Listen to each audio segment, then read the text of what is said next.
Olá, tudo bem? Sou Ana Júlia Siqueira Guiar, aluna do curso de Licenciatura em Ciências Biológicas da Universidade Federal de Mato Grosso, campus Cuiabá, e neste vídeo vou apresentar um trabalho da disciplina Biologia do Desenvolvimento sobre o seguinte tema: neurulação e ectoderma, orientada pelo professor Dr. Adelson Joel da Silva. Bom, primeiramente, para começar a explicação, é preciso retornar a alguns conteúdos os quais estudamos em capítulos anteriores. Primeiramente, a ectoderme, ela compreende uma daquelas 3 camadas germinativas. Ela é um conjunto celular a qual irá recobrir a gástrula. No final deste processo de gastrulação, a ectoderme possui a responsabilidade, em parte dela, dobrar-se para então poder originar o tubo neural, que, no futuro, com a organogênese, será destinado à formação do cérebro e da medula espinhal.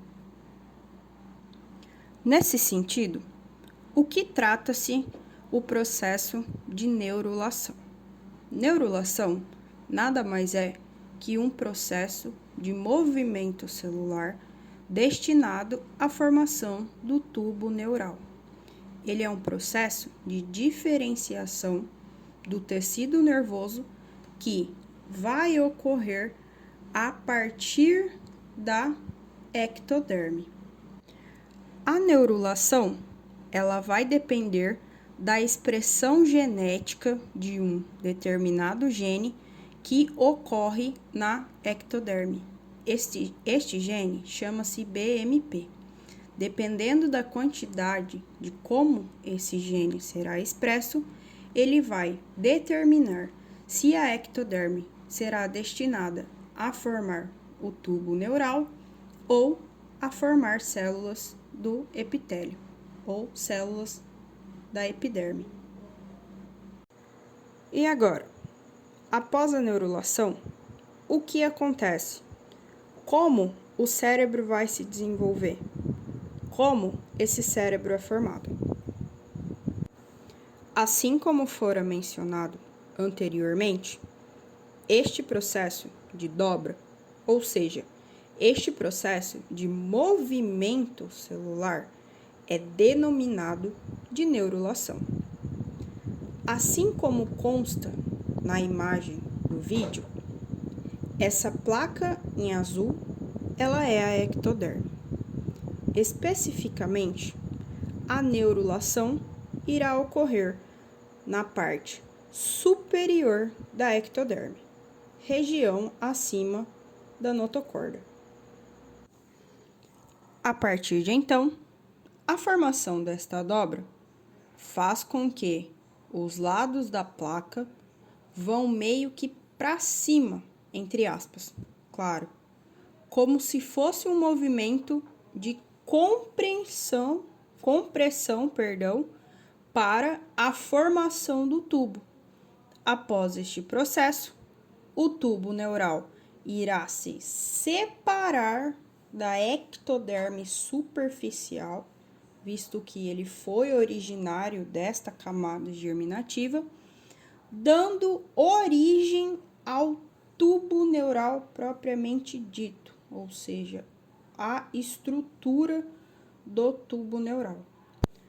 Na imagem, podemos perceber que a parte superior, onde nos mostra um corte transversal, digamos assim, ele mostra uma visão um pouco menos detalhada de como este tubo neural é formado.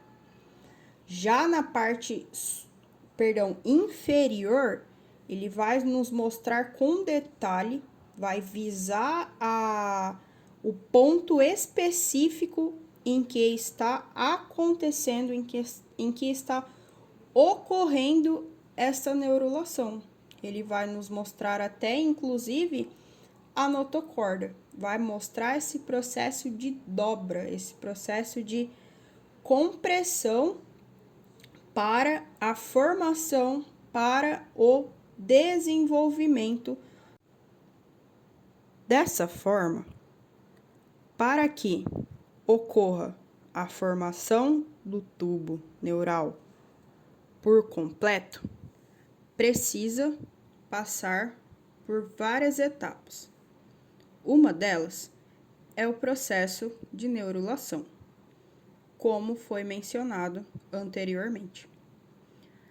A neurulação, ela está dividida em partes, que é a neurulação primária e a neurulação secundária.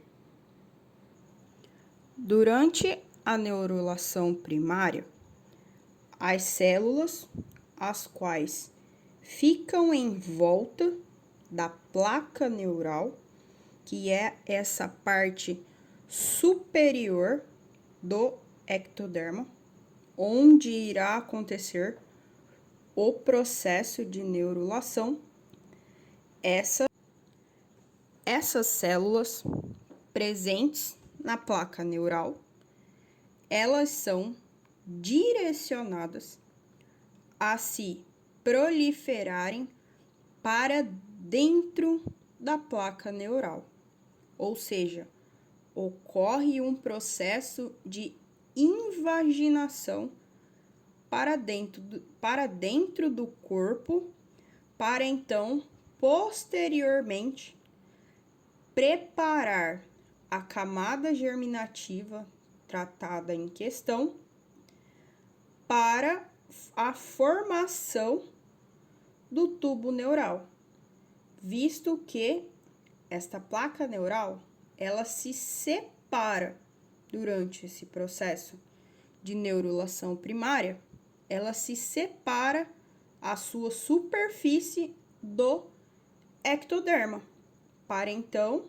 como havia dito anteriormente, nesse processo de invaginação, formar um tubo oco para dentro. Este processo de neurulação primária e secundária, ela pode gerar membros diferentes em determinado grupo de vertebrado. Como, por exemplo, a neurulação primária, nas aves em geral, ela vai gerar o tubo neural anterior aos membros posteriores. No caso dos mamíferos, o processo de neurulação secundária vai começar em nível das vértebras sacrais, ou seja, aquelas vértebras que os nossos ancestrais tinham da cauda, que é a nossa cauda primitiva, entre aspas. No caso dos peixes e dos anfíbios, de maneira geral, o tubo neural da cauda, apenas ele, vai ser derivado da neurulação secundária. Já nos casos dos cordados basais, como os anfioxos e ciona, eles apresentam mecanismos de neurulação primária, o que nos sugere, o que nos mostra que este processo de neurulação primária é uma condição ancestral, ou seja, o processo de neurulação secundária, ele surge a partir do processo de neurulação primária. Ele evoluiu a partir da neurulação primária. Entre os processos mencionados anteriormente, ocorre uma zona de transição. E o que basicamente esta zona de transição nos diz? Ele é um processo o qual envolve uma gama de combinação de mecanismos, os quais estão relacionados com a neurulação primária e com a neurulação secundária, visto que são processos que ocorrem separadamente. Primeiro, a formação do tubo primário, tem a zona de transição e a formação do tubo secundário posteriormente. Este tubo neural está formado a partir do momento em que esses dois processos, esses dois tubos, primário e secundário, são unidos. Vimos anteriormente que o processo de neurulação nada mais é do que o movimento das células, o qual irá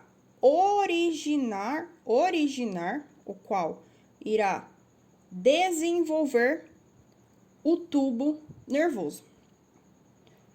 Assim, sabemos que a neurulação ela está dividida em duas partes: neurulação primária, neurulação secundária, e entre a formação do tubo primário e o tubo secundário tem a neurulação juncional. Na neurulação secundária, o tubo nervoso secundário ele será originado através da agregação de células do mesênquima, o qual irá desenvolver um cordão sólido e que posteriormente irá formar cavidades, as quais irão se fundir uma nas outras para poder em seguida formar um tubo oco, que este tubo oco é o tubo nervoso secundário. Essa neurulação secundária, como já havia falado anteriormente, é um processo ao longo da história evolutiva dos vertebrados que evoluiu a partir da neurulação primária. Em muitos dos embriões dos vertebrados, este processo de neurulação, seja ela primária ou seja ela secundária, ela é dividida espacialmente. Ou seja, o primeiro processo, neurulação primária, vai dar origem a uma coisa em específica, que é o tubo primário. E a neurulação secundária vai dar origem a uma coisa específica também, óbvio, que é o tubo secundário. E entre esses dois processos, a neurulação juncional, o qual também irá se diferenciar dependendo do vertebrado em questão. Nos casos de nós, seres humanos, dos Homo sapiens, essa neurulação juncional, ele vai abranger essa parte torácica e lombar. Bom, como podemos observar na imagem a seguir, este é uma imagem didática, na verdade, de um tubo neural já desenvolvido, ou seja, apresenta essa parte rostral, que foi nomeada, que representa, que é oriunda do processo de neurulação primária, essa parte juncional, que é o intermediário, digamos assim, né, entre os dois processos, e a parte caudal, que é oriunda do processo de neurulação secundária. Neste sentido, pelo fato da neurulação secundária em alguns organismos vertebrados dar origem à parte posterior do tubo, em alguns animais, como por exemplo camundongos, ela é inteiramente responsável pela formação da cauda, assim como a parte do sacro. Mas como será que ocorre o fechamento, a formação, o desenvolvimento final, digamos assim, deste tubo neural? Quando é que o tubo neural está pronto? Quando é que ele é fechado? O fechamento do tubo neural em organismos invertebrados amniotas, ou seja, répteis, aves e mamíferos, ocorre do sentido anterior ao sentido posterior. Ou seja, de primeiro momento, acontecerá o fechamento da abertura do neuroporo anterior, depois, em seguida, acontecerá o fechamento do neuroporo posterior, assim como está tratado no embrião humano, na imagem que está na imagem inferior à direita. Na imagem inferior à esquerda, a gente vê o início, a gente consegue visualizar o início do processo de neurulação. O embrião humano, com 22 dias, ainda está com as dobras neurais abertas em vista do líquido amniótico. Quando ocorre algum tipo de falha durante esse fechamento, durante essa formação final do tubo neural, no caso dos seres humanos, por exemplo, pode ter casos de anencefalia. O que seria isso? Seria o não desenvolvimento por completo do cérebro, justamente devido a essa falha no fechamento do tubo neural. Nesse sentido, devido a alguns dos neuroporos permanecerem abertos, ele irá, durante todo o desenvolvimento do embrião, ele permanecerá entrando em contato com o líquido amniótico. É notório e bastante evidente que os genes desempenham um papel extraordinariamente fundamental no nosso corpo e em todos os organismos.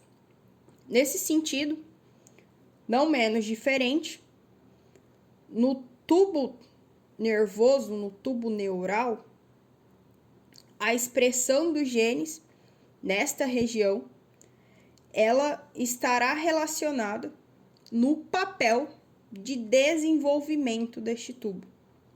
Ou seja, determinado gene vai atuar no processo de proliferação dessas células e outros genes em específico, por exemplo, atuarão no processo de diferenciação dessas células, de direção, o que cada uma irá se formar futuramente. Bom, como podemos ver na imagem a seguir, ela nos mostra o processo de especificação do eixo dorso-ventral, melhor dizendo, da parte de cima e da parte de baixo do tubo neural. Nesse sentido, é possível observar que a proteína SHH, Sonic Hedgehog, como alguns chamam ela é secretada pela notocorda e a secreção das proteínas da família TGF-beta da placa neural da região, ou seja, da região dorsal da ectoderme, constam-se como cofatores de grande importância neste processo de especificação do tubo neural.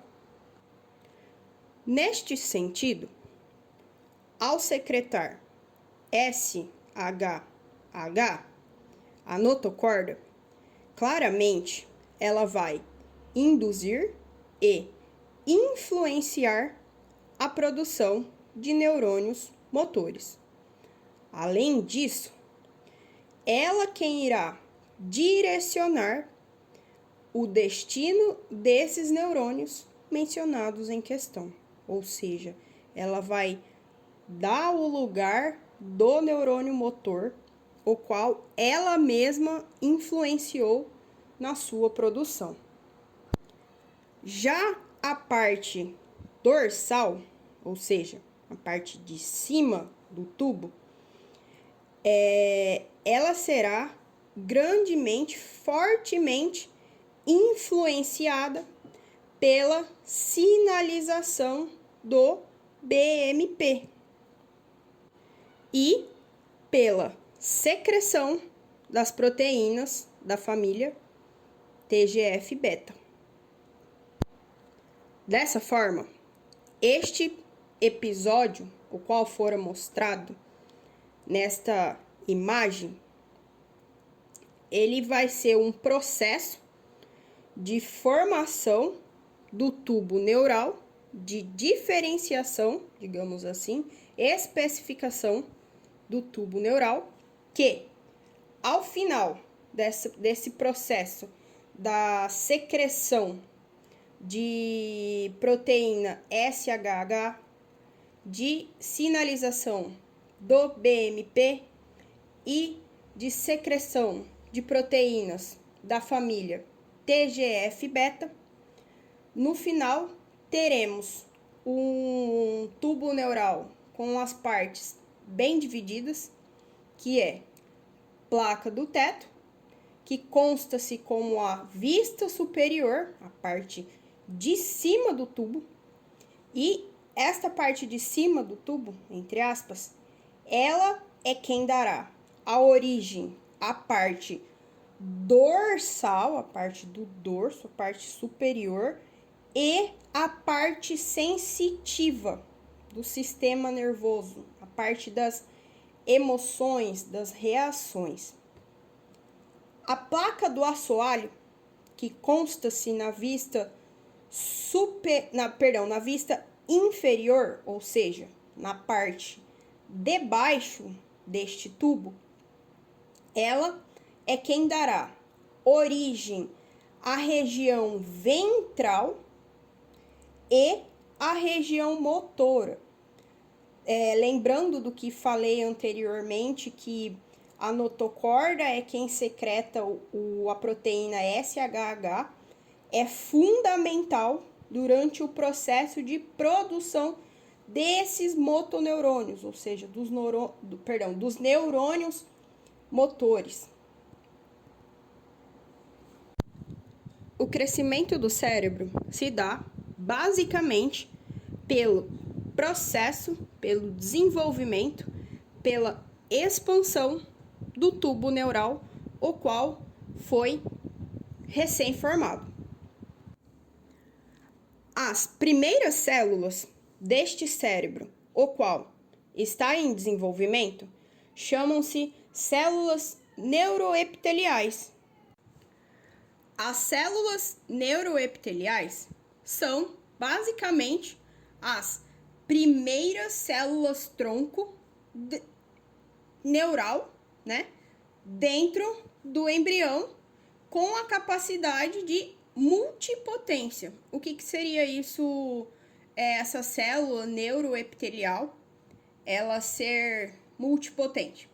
Basicamente, é que ela é uma célula que ainda não está totalmente diferenciada. Por ter característica de uma célula tronco, ela pode se transformar, se desenvolver, ter vários outros destinos de outras células nervosas. Como, por exemplo, ela pode ser uma célula nervosa do sistema nervoso central, um neurônio do sistema nervoso central, um neurônio do sistema nervoso periférico, entre outros. Assim, como havia dito anteriormente, por apresentarem características de células troncos, por serem as primeiras células troncos multipotentes dentro do sistema nervoso, vamos dizer assim, elas são altamente proliferativas, ou seja, elas se dividem muito fácil e, neste sentido, são também caracterizadas como células progenitoras. Elas dão origem às células progenitoras, ou seja, dão origem aos primeiros tipos de células neuronais e as células gliais do tubo neural. O cérebro, dentro do sistema nervoso central, seja ele ou os seus anexos, que pertencem ao sistema nervoso periférico, ele estará culminado, ou seja, o encéfalo todo desenvolvido, a partir do momento em que, em tese, há o processo de neurogênese, ou seja, a formação do cérebro, do encéfalo propriamente dito, ela se culmina. No entanto, não é um processo no qual irá se finalizar com o nascimento, no caso dos seres humanos. Ele é um processo que vai continuar em desenvolvimento, irá continuar ativo durante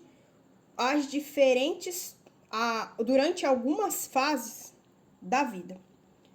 Visto que algumas crianças, na realidade as crianças, os pais, os mais antigos, dizem que tem que ter muito cuidado ao pegar ela devido à presença da moleira, que é como se fosse uma parte mole, na parte que fica bem no meio do crânio, da caixa craniana da criança, e ela, à medida do tempo que ela vai crescendo, o crânio, ele vai se fechando, ele vai se firmando, e essa, entre aspas, moleira, ela vai se fechando também. Isso também faz parte do processo de neurogênese. É oriundo dos processos de neurulação. É oriundo da formação do tubo neural.